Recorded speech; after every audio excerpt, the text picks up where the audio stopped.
사고 있었어요. 사상 최악의 추돌 사고로 기록된 영종대교 106종 추돌 사고 기억하시죠? 예. 70여 명의 사상자를 낸 이 사고의 주 원인은 안개였습니다. 당시 현장은 안개가 너무 짙어 한 치 앞도 분간하기 힘든 상황이었는데요. 그러나 안개로 악명 높은 곳은 이곳만이 아닙니다. 지금 보시는 것은 서울과 목포를 이어지고 있는 서해안 고속도로 서해대교입니다.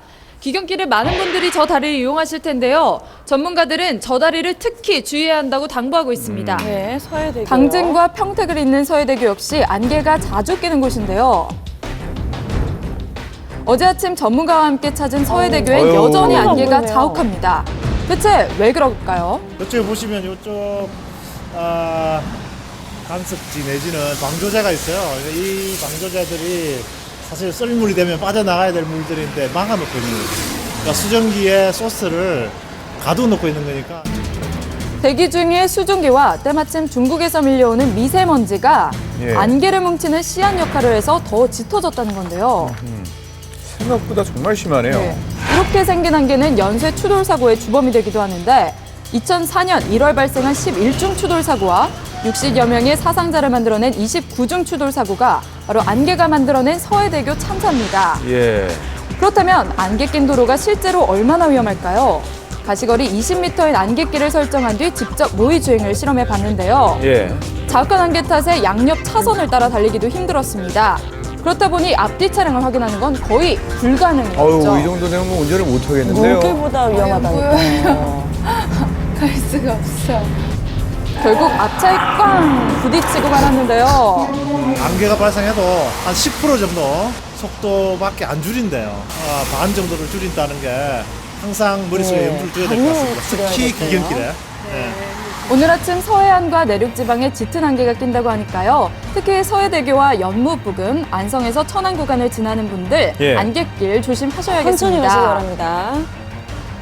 귀성길 안전주행을 방해하는 도로는 또 있습니다. 예. 바로 직선 구간의 도로인데요. 이것은 독일에서 만든 도로 설계 지침서입니다. 고속도로를 제작할 때의 자세한 지침을 담고 있는데요. 내용을 한번 확인해 보시면 고속도로에서 직선 구간이 너무 길 경우에 위험 요소가 많기 때문에 그 길이를 제한하고 있습니다. 직선이 오히려 위험하나요? 제한 속도 100km에서 20을 곱하면 약 2km가 나오는데 예. 독일에서는 직선 구간을 2km 이상 만들지 않는다고 합니다. 그 이유가 무엇인지 예. 전문가에게 물어봤습니다. 왜일까요?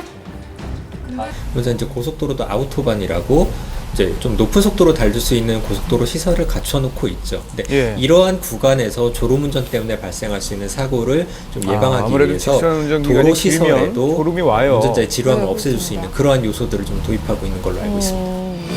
독일에서 촬영한 주행 영상을 보시면 실제로 직선 구간 중간중간에 곡선 구간이 있다는 걸 확인할 수 있는데요. 일부러 만들어 놓군요. 그렇죠. 예. 국내 고속도로는 어떨까요? 서운 분기점에서 송내 나들목 구간을 헬리캠을 띄워서 확인해 봤는데요. 네. 자, 시원하게 일자로 뻗은 도로 보이시죠? 예. 이 직선 도로 구간이 무려 4.5km 이상 된다고 하는데요. 전문가는 단조로워 보이는 이 직선 구간이 운전자에게는 위험할 수 있다고 말했습니다.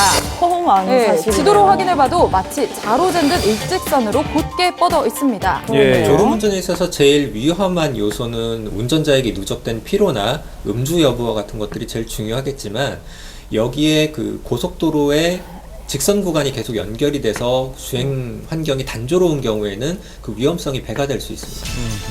특히 설 연휴는 피로까지 가중돼 졸음이 더 금방 온다는데요. 예, 예. 경부 금토교 인근 남해안 하만 나들목 지나실 때 운전자의 눈꺼풀을 주의 깊게 보시기 바랍니다. 피로가 눈에 가장 먼저 나타난다고 하니까요. 네. 졸음 쉼터도 잘 활용해야겠고요. 설 연휴 전날인 어제 무려 500여만 명 이상의 귀성객이 고속도로에 몰렸다는데요. 예. 그래서일까요? 교통사고를 분석해본 결과 연휴 시작 전날, 특히 퇴근 시간대에 사고가 가장 많이 발생한 것으로 나타났습니다.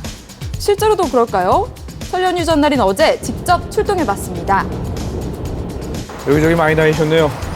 고속도로 위는 이미 귀성 차량으로 빼곡했는데요. 예. 민족 대명절인 설 연휴가 시작됐음을 몸소 느낄 수 있었습니다. 아유, 어제 이렇게 벌써 많았어요, 막혔어요. 차가? 네, 그런데 예. 춘천하는 도중 갓길에 세워진 차량을 발견했는데요. 쌩쌩 달리는 고속도로 위에서 아슬아슬 굉장히 위험해 보였습니다. 네.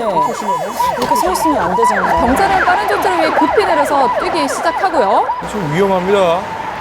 근데 예. 운전자가 없어요? 아이고. 운전자는 고속도로 갓길에 정차해놓고 어디로 사라진 걸까요? 어디 가셨어요? 어디 가신 거죠? 차로를 거의 반을 끼고 있어요. 지금 차가 위험한 상태로 있는 데다가 운전자가 없기 때문에 저희가 지금 빠르게 운전자하고 연락을 하거나 갓길 주정차는 연쇄 추돌 등 대형 사고를 야기할 가능성이 크다는데요. 그럼요. 이로 인해 발생되는 교통사고의 치사율은 약 50%로 일반 교통사고보다 무려 5배나 높았습니다. 큰일 네, 났습니다. 아이고. 굉장히 위험하죠. 굉장히 예. 위험합니다. 그런데 이때 차주인이 나타났습니다. 위험천만한 갓길에 정차한 이유부터 물어봤는데요. 아, 주유소가 있는 줄 알고, 휴게소 주유소가 있는 줄 알고, 그냥 기동 없는 상태에서 출발했더니 끊어놨어. 시동이 꺼졌다고요? 1분 1초가 아찔한 상황에서 운전자는 어쩔 수 없이 경찰의 도움을 받아야 했습니다. 예. 모든 일이 급히 근처 주유소에 들러 기름을 사오더니 주유를 하기 시작했는데요. 여러분, 불가피하게 갓길에 차를 세울 경우 삼각대를 꼭 설치하시기 바랍니다. 예. 연휴 귀성길에 얌체 운전자들도 꽤 있죠. 승용차 몰면서 버스 전용 차로로 달리는 저 차량은 순찰 중인 경찰에게 딱 걸렸습니다. 얌체 운전족들 많아요. 네, 금요일부터 20일까지가 전용차로 01시까지 운영을 하거든요. 근데 그 같은 경우는 이제 9인승부터 12인승까지 최소 인원 6명이 타게 되어 있습니다. 이번 설 연휴 순찰차뿐만 아니라 헬기 15대나 투입해 얌체 운전자 집중 단속에 나선다고 하니까 안 하시는 게 좋겠습니다. 그렇죠. 네, 시간이 갈수록 정체는 심해졌는데요. 어제보다 오늘이 더 심할 거라고 합니다.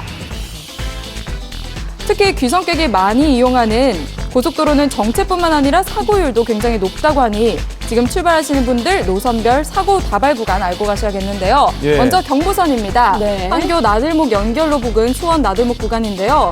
사실 나들목 같은 경우 도로 교차점이 복잡하기도 하고 교통량이 많아 사고가 빈번히 발생하는 구간이거든요. 예. 그러니까 나들목 진입부터 서행하시길 그러네요. 당부드리고요. 예. 그리고 서해안은 서서울 톨게이트만 조심하시면 됩니다. 다 왔다! 이런 심리와 피로도가 겹쳐 사고가 발생할 가능성이 아주 높다고 하네요. 영동선을 이용하시는 분들은 최근 5년 동안 54건의 사고가 발생된 군자 톨게이트 부근을 조심하셔야겠고요. 예. 마지막으로 중앙선은 경상남도 김해에 위치한 초원 농원 부근에서 차량 통행이 많으니 서행하시기 바랍니다. 네. 네, 설 연휴가 시작되는 오늘부터 극심한 정체가 예상되는데요. 조금 빨리 가려다가 인상 찌푸릴 일 없도록 저희가 알려드린 정보 꼭 기억하세요. 예, 좋은